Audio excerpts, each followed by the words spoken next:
হাদিসের মধ্যে আসে, বলা হয়েছে একবার আল্লাহ রাব্বুল আলামিন আজরাইল আলাইহিস সালাম, মালাকুল মউত, আজরাইল আলাইহিস সালামকে জিজ্ঞেস করলেন, হে আজরাইল, তুমি তো মানুষের জান কবজ করার কাজে ব্যস্ত, কবজ করার ক্ষেত্রে লিপ্ত, তো তুমি যে এই যেমন যত জান কবজ করেছো এর মধ্যে কোন জানটা কবজ করতে তোমার মায়া লেগেছে? তখন আজরাইল আলাইহিস সালাম বললেন, আয় মাওলায়ে করিম, আয় মাওলায়ে করিম, আমি তো এই পর্যন্ত যত জান কবজ করেছি প্রত্যেক জান কবজ করার ক্ষেত্রেই আমার অন্তরে মায়ার উদ্রেক হয়, আমার অন্তরে মায়া লাগে, কিন্তু সবকিছুর উপরে তো আপনার আদেশ, আপনার হুকুম, তাই আমি কারো জান কবজ করার সময় আপনার হুকুমের অমান্য করতে পারি না। তারপরেও আল্লাহ তাআলা বললেন, তারপরেও তোমার কোন জানটি কবজ করার সময় তোমার অন্তরে মায়া লেগেছে? তখন আজরাইল আলাইহিস সালাম বললেন, আয় মাওলায়ে করিম, আপনি যখন আমাকে আদেশ করলেন ওই সমুদ্রের মাঝখানে একটি নৌকা, একটি জাহাজ তাকে চূর্ণ বিচূর্ণ করতে, আমি যখন আপনার হুকুম পালন করণার্থে সেই জাহাজকে ভেঙে চূর্ণ বিচূর্ণ করে দিলাম, টুকরো টুকরো করে দিলাম, সেই জাহাজে যত যাত্রী ছিল সকলের জান কবজ করলাম। কবজ করার পর দেখি সেই জাহাজের এক টুকরা কাঠ ধরে একটি মহিলা সাগরের পানিতে ভাসতে ভাসতে সাগরের কিনারা গিয়ে থেমে যায়। তারপর যখন আপনি আমাকে ওই মহিলার জান কবজ করার জন্য আদেশ করলেন, আমি যখন ওই মহিলার জান কবজ করার জন্য তার কাছে গেলাম, গিয়ে দেখি ওই মহিলা শুধুমাত্র একটি বাচ্চা ভূমিষ্ঠ করেছে, একটি শিশু সন্তান জন্ম দিয়েছে। তখন আমি ভাবলাম, এই কষ্টের মধ্যে, এই বিপদের মধ্যে এই মহিলা তার ফুটফুটে বাচ্চার চেহারা দেখে তার সকল কষ্ট সে ভুলে গিয়েছে। এখন যদি আমি এই মহিলার জান কবজ করি তাহলে এই শিশু বাচ্চাটির কি হবে?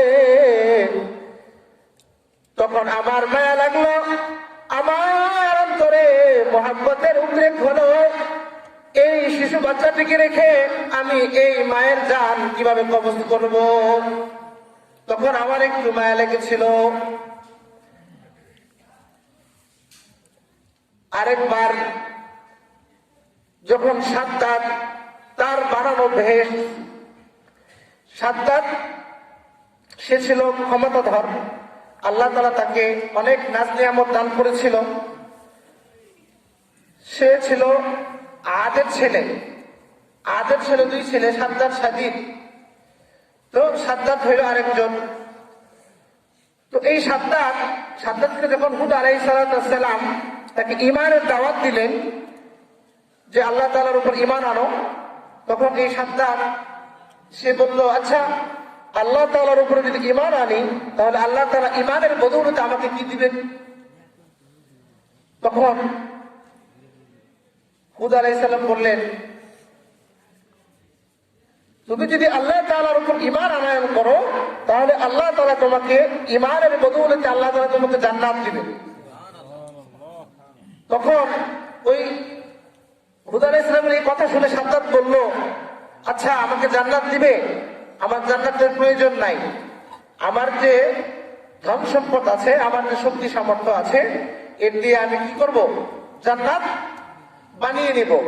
তখন সে আল্লাহ তাআলার সাথে পাল্লা দিয়ে জান্নাত নির্মাণ করে, দুনিয়ার মধ্যে ভেস্ট নির্মাণ করে, দীর্ঘদিন যাবৎ কাজ করে, শ্রমিকদের মাধ্যমে কাজ করিয়ে সে একটি জান্নাত নির্মাণ করে। তার জান্নাতের প্রত্যেকটি ইট ছিল স্বর্ণ রূপা দ্বারা নির্মিত। তার ভিতরে জান্নাতে যেমন নাজ নিয়ামতের কথা বলা হয়েছে, হুর গিলমানের কথা, বিভিন্ন ধরনের ফল ফুলের কথা, তো এই ধরনের নাজ নিয়ামত দিয়ে সে তার ওই দুনিয়ার বানানো জান্নাতকে সে সাজাইল। যখন তার বানানো জান্নাত পরিপূর্ণ হলো, দীর্ঘদিন কয়েক বছর যাবৎ কাজ করানোর পর যখন জান্নাত পরিপূর্ণ হলো, যখন সে তার বানানো জান্নাতে প্রবেশ করবে, জান্নাতে বানানোর পর এক কদম দিয়েছে জান্নাতের ভিতরে, আরেক কদম দিলেই সে তার জান্নাত ভিতরে কি সুন্দর করে, কি কারুকাজ করে, কি মুগ্ধকর করেছে, নির্মাণ করেছে, এটা সে দেখতে পেত। ঠিক সেই মুহূর্তে আল্লাহ রাব্বুল আলামিন আজরাইল আলাইহিস সালামকে বললেন, সাদ্দাতের জান কবজ করো। তখন আজরাইল আলাইহিস সালাম বলতেছেন, আল্লাহ, যখন আপনি আমাকে সাদ্দাতের জান কবজ করার জন্য আদেশ করেছিলেন, ঠিক এমন মুহূর্তে, যে মুহূর্তে সে আরেকটি কদম সে সামনে ফেললেই সে তার বানানো জান্নাত দেখতে পেত, ঠিক সেই মুহূর্তে আপনি আমাকে আদেশ করেছেন সাদ্দাতের জান কবজ করতে। তখন আমার অন্তরে মায়ার উদ্রেক হয়েছিল, মহাব্বতের উদ্রেক হয়েছিল, যে সে এত কষ্ট করে, এত মেহনত করে, সে দীর্ঘদিন সময় ব্যয় করে তার দুনিয়াতে জান্নাত বানাইলো, আর একটুর জন্য সে তার জান্নাত দেখতে পাবে না। এটা ভেবে ভেবে আমার অন্তরে মায়ার উদ্রেক হলো। তার জান কবজ করার সময় আমার মায়া লাগতে লাগলো, কিন্তু আপনার আদেশটা আমি অমান্য করতে পারি না। তখন তার জান কবজ করে ফেলি। তখন আল্লাহ রাব্বুল আলামিন বলতেছেন, আজরাইল, এই সাদ্দাতকে তুমি কি জানো? এই সাদ্দাত হইল সেই ছেলে, যেই ছেলের মাকে তার ভূমিষ্ঠের পর তার মার জান তুমি কবজ করেছিলে। বুঝতে পারছেন? হ্যাঁ, ওই যে প্রথমে যে মহিলার জান কবজ করার সময় আজরাইল আলাইহিস সালামের অন্তরে মায়া লেগেছিল, আরে এই মহিলাটিকে যদি এখন জান কবজ করি তাহলে এই শিশু বাচ্চাটির কি হবে? এই শিশু বাচ্চাটি বড় হয়ে কি হয়েছে? সাদ্দাত হয়েছে, আল্লাহ তাআলা নাফরমান হয়েছে। তাফসীরে কিতাবের মধ্যে আছে,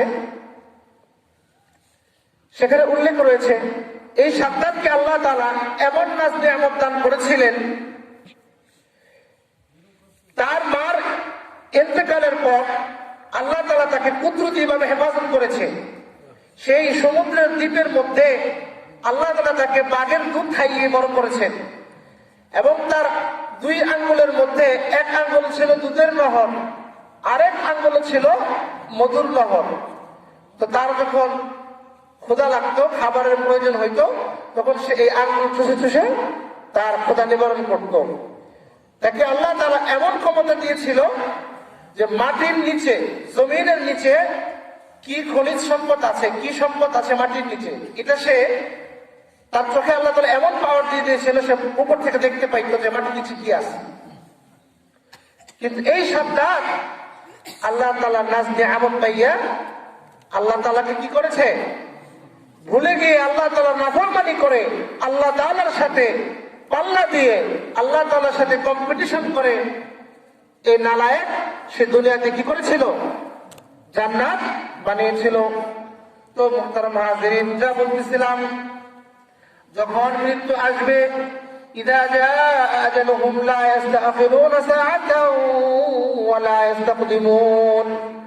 যখন মৃত্যু আসবে, যখন মৃত্যুর পরোয়ানা জারি হয়ে যাবে, এক মিনিটও দেরি হবে না, এক মিনিটও আগে হবে না। আমার আপনার রূহ, আমার আপনার জান আজরাইল আলাইহিস সালাম কবজ করে নিয়ে যাবেন। যেমনি ভাবে এই পৃথিবীতে অনেক রাজা বাদশা এসেছে, অনেক ক্ষমতাধর এসেছে, অনেক সম্পদশালী এসেছে, ফিরআউনের মতো বাদশা এসেছে, কারুনের মতো সম্পদশালী এসেছে, এই সাদ্দাত সাজিদের মতো বড় বড় জালিম বাদশা এসেছে। এই পৃথিবীতে কেউ টিকে থাকতে পারে নাই, মৃত্যুর সাথে কেউ পাঞ্জালরে টিকে থাকতে পারে নাই, সকলে মৃত্যুর স্বাদ আস্বাদন করেছে। তদ্রূপ ভাবে কেউ মৃত্যু থেকে পলায়ন করতে পারবে না। মৃত্যু থেকে পলায়ন করার কোন রাস্তা নাই। আল্লাহ রাব্বুল আলামিন কুরআনুল হাকীমের মধ্যে ইরশাদ করেন, আইনামা তাকুনু ইদরিকুমুল মাউত ওয়ালাউ কুনতুম ফি বুরুজিন মুশাইয়াদা। ও আমার বান্দারা, শুনে রাখো, তোমরা যেখানেই থাকো মৃত্যু তোমাদেরকে পাকড়াও করবে। ওয়া ইন কুনতুম ফি বুরুজিন মুশাইয়াদা, যদিও তোমরা সুরক্ষিত কেল্লাতে থাকো বা সুরক্ষিত দুর্গে থাকো, তারপরেও মৃত্যু তোমাদেরকে পাকড়াও করবে। তোমরা কেউ মৃত্যু থেকে পলায়ন করতে পারবে না। তো এই আয়াতটা মূলত উহুদ যুদ্ধের সাথে সম্পৃক্ত, কিন্তু এই আয়াতের সংশ্লিষ্ট এই আয়াতের সাথে একটি কিসসায়ে মুতাআল্লিকা ইবনে কাসির রাহমাতুল্লাহি আলাইহি তিনি তার কিতাবের মধ্যে উল্লেখ করেছেন। এটা ইসরাঈলী রাওয়ায়াত, কিন্তু এই আয়াতের মাথাতে একটি ঘটনা উল্লেখ করেছেন যে পূর্বেকার জামানায় একটা মহিলা ছিল। পূর্বেকার জামানায় কি ছিল ভাই? একটা মহিলা ছিল। তো এই মহিলার একটা চাকর ছিল। তো এক সময় ওই মহিলা একটি বাচ্চা প্রসব করে, মেয়ে জন্ম দেয়। জন্ম দেওয়ার পর ওই যে তার যে চাকর ছিল, সে চাকরকে বলল, যাও একটু বাইরে গিয়ে আগুন নিয়ে আসো। মানে বাচ্চা ডেলিভারি হওয়ার পর ওই চাকরকে বলেছে যে যাও একটু আগুন নিয়ে আসো। তখন ওই চাকর দরজা খুলে আগুন নেওয়ার জন্য যখন বাইরে বের হয়, দরজা খোলা মাত্রই দেখে তার সামনে একজন আগন্তুক ব্যক্তি, একটি লোক এসে দেখতে পায়। তখন ওই লোক ওই চাকরকে বলতেছে, কোথায় যাচ্ছ? বলল, আগুন আনতে। কেন? যে বাচ্চা ভূমিষ্ঠ হয়েছে। তখন জিজ্ঞেস করতে, ছেলে না মেয়ে? বলছে মেয়ে। আচ্ছা, তাহলে এই মেয়ের ব্যাপারে আমি কিছু কথা জানি। এই মেয়ে বড় হইলে 100 পুরুষের সাথে জিনা করবে। কি করবে? 100 পুরুষের সাথে জিনা করবে। এই মেয়ে বড় হয়ে 100 পুরুষের সাথে জিনা করবে। আবার এই মেয়ে বড় হইলে এই মেয়ের বিবাহ হবে এই বাড়ির চাকরের সাথে। আর এই মেয়ের মৃত্যু হবে একটি মাকড়সার কামড়ে। কয়টি কথা বলছে ভাই? কয়টি কথা বলছে? 3টি কথা। এই যে মেয়ে জন্ম নিয়েছে, এই মেয়ের ব্যাপারে আমি 3টি কথা জানি। 1 নম্বর কথা হলো, এই মেয়ে বড় হয়ে সে বদকার হবে। সে 100 পুরুষের সাথে জিনা করবে। জিনা করার পর এই বাড়ির যে চাকর আছে সেই চাকরের সাথে তার বিয়ে হবে। আবার এই মেয়ের মৃত্যু হবে একটি মাকড়সার কামড়ে। এই কথা বলার পর আগন্তুক নাই, যে ব্যক্তি বলছিল সে চলে গেছে। এই কথা শুনে ওই চাকর যখন শুনল, সে বড় হয়ে খারাপ হবে, 100 পুরুষের সাথে জিনা করবে। আবার এই ঘরে যে চাকর আছে এই চাকরের সাথে বিবাহ হবে। ওই ঘরে চাকর কে ছিল ভাই? ওই ঘরে চাকর কে ছিল? ওই লোকটাই তো ছিল, তাই না? বুঝতেছেন না? ওই ঘরে চাকর কিন্তু কি ওই লোকটাই ছিল। যখন সে এগুলো শুনলো, সে বড় হয়ে বদকার হবে, 100 পুরুষের সাথে জিনা করবে। আবার এই বাড়ির চাকরের সাথে তার বিয়ে হবে। আবার তাকে একটা মাকড়সার কামড়ে তার ইন্তেকাল হবে, তার মৃত্যু হবে। এই কথা শুনে সে তড়িঘড়ি করে ঘরের ভিতরে ঢুকলো। ঢুকে একটা ছুরি নিয়ে ওই শিশু সন্তান ওই মেয়েটিকে পেটে ছুরি মেরে পেট আঘাত করে সে ভাবছে যে মরে গেছে। এটা ভেবে সে ওখান থেকে পালিয়ে যায়, বিদেশে চলে যায় নদী পথে। তো বিদেশে যাওয়ার পর দীর্ঘদিন সেখানে থাকে। থাকার পর সে অনেক সম্পদশালী, অনেক সম্পদের মালিক হয়। মালিক হওয়ার পর যখন আবার সে তার ওই গ্রামে আসে, আসার পর তার এখন বয়স হয়ে গিয়েছে, তার সম্পদ আছে, সবই আছে, তার ফ্যামিলি নাই, তার বিয়ে করার ইচ্ছা হয়েছে। তখন সে ওই এলাকার একজন বৃদ্ধা মহিলাকে বলল যে আমাকে একটা বিয়ে করিয়ে দাও, আমাকে একটি বিয়ে করিয়ে দাও। তখন ওই মহিলা খুঁজতে খুঁজতে ওই যে মেয়েটি, ওই মেয়েটির সাথে এই চাকর, এই যে আসছে বিদেশ থেকে আবার ফেরত আসছে, তার বিয়ে দিয়ে দেয়। বিয়ে দেওয়ার পর এক পর্যায়ে তারা থাকতে থাকে। থাকার পর একদিন ওই মেয়ে তার স্ত্রী তাকে জিজ্ঞেস করতেছে, আচ্ছা আপনি তো ইতিপূর্বে আপনাকে তো এই গ্রামে এই এলাকায় দেখি নাই, আপনি কোথায় ছিলেন, আপনি কোথায় কি করতেন, আপনি একটু বলেন। তখন ওই লোকটা মানে ওই স্ত্রীর স্বামী তখন সে বলল, আচ্ছা আমি আসলে এই গ্রামেরই একজন মহিলার চাকর ছিলাম। তো একবার ওই মহিলার একটি কন্যা সন্তান হয়। কন্যা সন্তান হওয়ার পর আমাকে যখন বলা হয় আগুন নিয়ে আসো, আগুন নেওয়ার জন্য আমি যখন দরজা খুলে বের হওয়ার উপক্রম হই, বের হয়ে দেখি একজন আগন্তুক। তখন এই ব্যক্তি এসে আমাকে তিনটি কথা বলে। এক নম্বর হইল, ওই মেয়ের বড় হয়ে আসে তো পুরুষের সাথে জিনা করবে, আবার ওই মেয়ের বিবাহ হবে ওই বাড়ির চাকরের সাথে, ওই মেয়ের ইন্তেকাল হবে একটি মাকড়সার কামড়ে। যখন এই কথা বলছে, তো আমি এটা শোনার পর আমি ওই মেয়েকে হত্যা করে এখান থেকে পালিয়ে গেছি। ওই মেয়ে পেটে আঘাত করে এখান থেকে তাকে হত্যা করে পালিয়ে গিয়েছি। এই কথা বলার পর সাথে সাথে ওই মহিলা মানে তার স্ত্রী তখন সে বলতেছে, ওই মেয়েটাই তো আমি। এটা বলার পর সে তার পেটে যেখানে আঘাত করছিল, ছোটবেলায় যেখানে ছুরি মেরে পালিয়ে গিয়েছিল, যে মরে গেছে রেখে চলে গেছে সে, কিন্তু সে তো তখন মরে নাই। তার মার সেবা শুশ্রূষার পরে, চিকিৎসার পরে আবার সুস্থ হয়েছে, সে বড় হয়েছে। ওই আঘাত থেকে সে তখন বললো যে হ্যাঁ সত্যিই তো আমি তো এখানে আঘাত করেছিলাম। তারপর ওই লোকটা বলে তার স্বামী যে তোমার ব্যাপারে আমি আরেকটা কথা জানি, যে তুমি 100 পুরুষের সাথে জেনা করেছো। পরে বললো যে জি হ্যাঁ আমি জেনা করেছি, তবে কয়জনের সাথে করেছি এটার হিসাব আমার জানা নাই। পরে আবার বলতেছে তোমার ব্যাপারে আরেকটা কথা আমি জানি। কি জানেন? তখন বলল তোমার ইন্তেকাল হবে একটি মাকড়সার কামড়ে। এই কথা বলার পর তো তার অন্তরে, আচ্ছা আপনি যদি শুনেন যে আপনি যদি আজকে যদি এই যে আপনাদের খামারের বাজার যদি যান, ওখানে গেলে আপনার মৃত্যু, আপনি ওখানে যাবেন জীবনে? বলেন, ওখানে যাবেন জীবনে? জীবনেও যাবেন না। কিয়ামত হয়ে গেল আপনাকে ওখানে নেওয়া যাবে না। মৃত্যু এত ভয় করে, অথচ যে মৃত্যু আবশ্যক, যে মৃত্যু অপরিহার্য, সেই মৃত্যুর জন্য আমাদের কোনো প্রস্তুতি নাই। যাই হোক, যা বলতেছিলাম, পরে সেই মহিলা আতঙ্কে পড়ে গেল। তখন তার স্বামী বলল, ভয়ের কোনো কারণ নাই, তুমি তো এখন আমার স্ত্রী, তুমি এখন আমার প্রিয়তমা, তোমাকে আমি অনেক ভালোবাসি, তোমার জন্য আমার যা যা করা লাগে আমি তাই করব, আমার তো ধন সম্পদের অভাব নাই, তুমি টেনশন করো না, তোমার জন্য এমন বালাখানা বানিয়ে দেব যে বালাখানায় কোনো কিছুই প্রবেশ করতে পারবে না।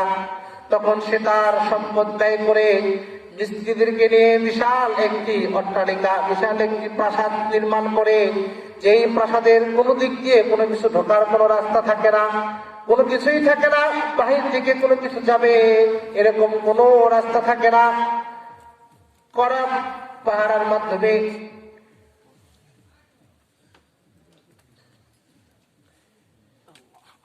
সেই প্রাসাদের মধ্যে তো কোনো ধরনের কোনো কিছু ঢুকতে পারে না। কিন্তু এক পর্যায়ে দেখতে পেল ওই প্রাসাদের মধ্যে এক সাইডে মাকড়সার জাল বেঁধে আছে। ওইটা যখন ওই মহিলা দেখলো, দেখার সাথে সাথে সে বলল, ওই যে দেখো মাকড়সার জাল দেখা যায়।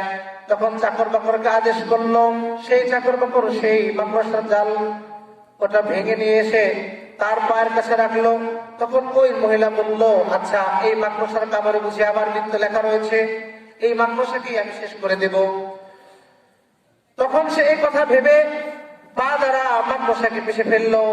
পিষে ফেলার সময় মাকড়সার একটু ঘিলু, একটু মগজ, একটু কষের মতো এসে তার পায়ে লাগলো। লাগার সাথে সাথে মাকড়সার বিষে তার চেহারা মলিন হয়ে গেল। কিছুক্ষণ পর সে মৃত্যুর কোলে রলে পড়ল।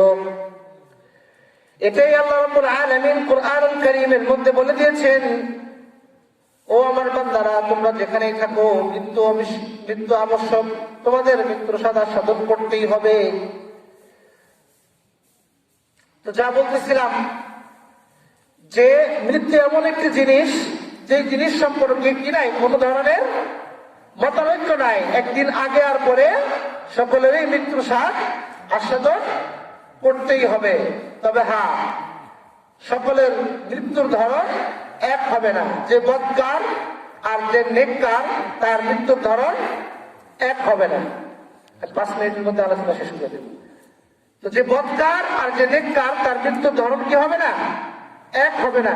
আচ্ছা বলেন তো, দুনিয়াতে যে ব্যক্তি সৎভাবে জীবনযাপন করে, তার জীবন ব্যবস্থা, তার চাল চলন, আর যে ব্যক্তি অসৎভাবে অন্যায়ভাবে জীবনযাপন করে, তার জীবনযাপন ব্যবস্থা দুজনের কি একরকম হয়?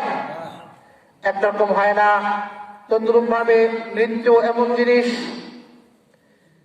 মৃত্যু বদকারের মৃত্যু হবে এক ধরন, নেককারের মৃত্যু হবে এক ধরন। তো আমার আপনার মৃত্যুর ধরন নির্ধারণ হবে আমার আপনার নেক আমলের, বদ আমলের। আমার আপনার নেক আমল যদি ঠিক থাকে, তাহলে আমার আপনার মৃত্যু হবে নেক শুরুতে। আর যদি আমার আপনার বদ আমলের পাল্লা ভারী থাকে, তাহলে আমার আপনার মৃত্যু হবে বদ আকৃতিতে, নিকৃষ্ট আকৃতিতে। তো আমাদের মৃত্যুবরণ করতে হবে, এতে কোনো সন্দেহ নাই। কিন্তু মৃত্যুবরণ করলে সেই মৃত্যু পরবর্তী জিন্দেগিতে আমাদের সাথে কি কোনো ধন সম্পদ যাবে ভাই? কবরের জিন্দেগিতে, আখেরাতের জিন্দেগিতে আমাদের ধন সম্পদ, আমাদের ক্ষমতা, আমাদের দাপট কি কোনো কাজে আসবে ভাই? কোনো কিছুই কাজে আসবে না। একমাত্র কাজে আসবে কি? নেক আমল, ঠিক কিনা? একমাত্র কাজে আসবে নেক আমল। তো হাদিসের মধ্যে আসছে, মানুষের ইন্তেকালের পর তার নেক আমলের দরজা বন্ধ হয়ে যায়।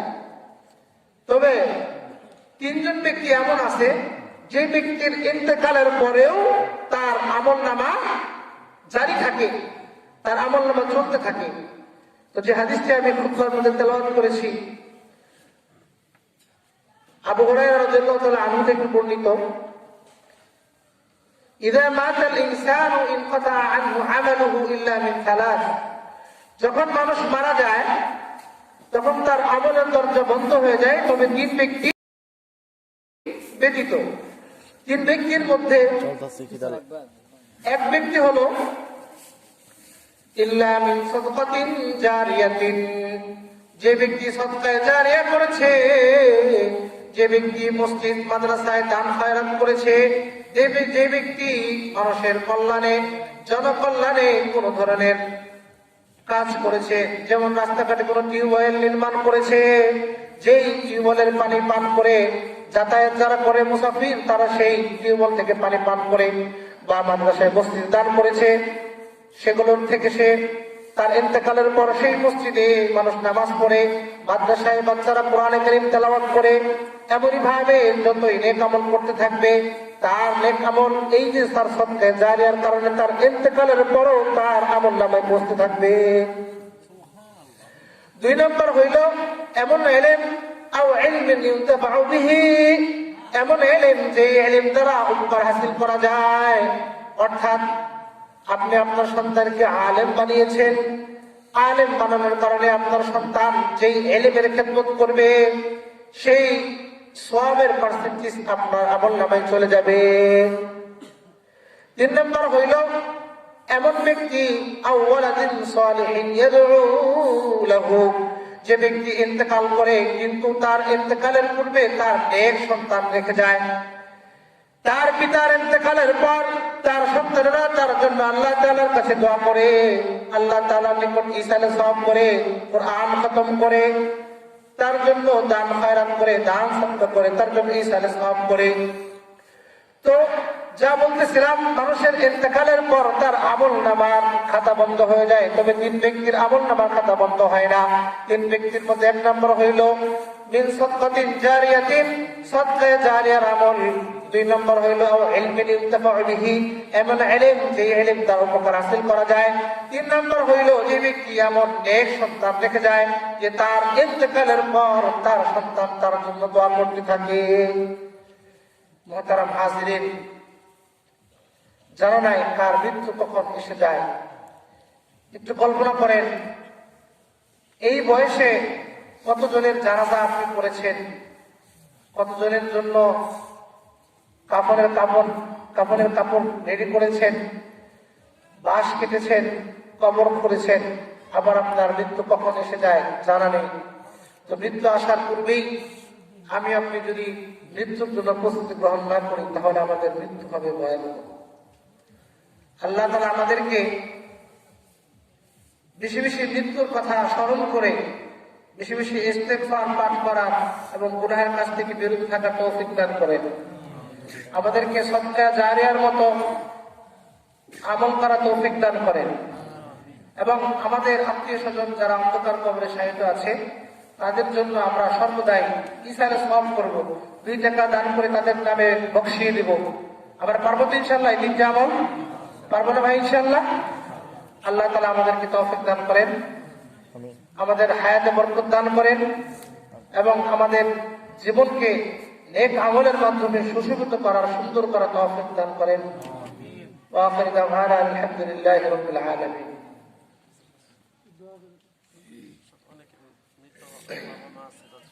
সকলে দরুদ শরীফ পড়ি, দোয়া হবে, সকলে দরুদ শরীফ পড়ি।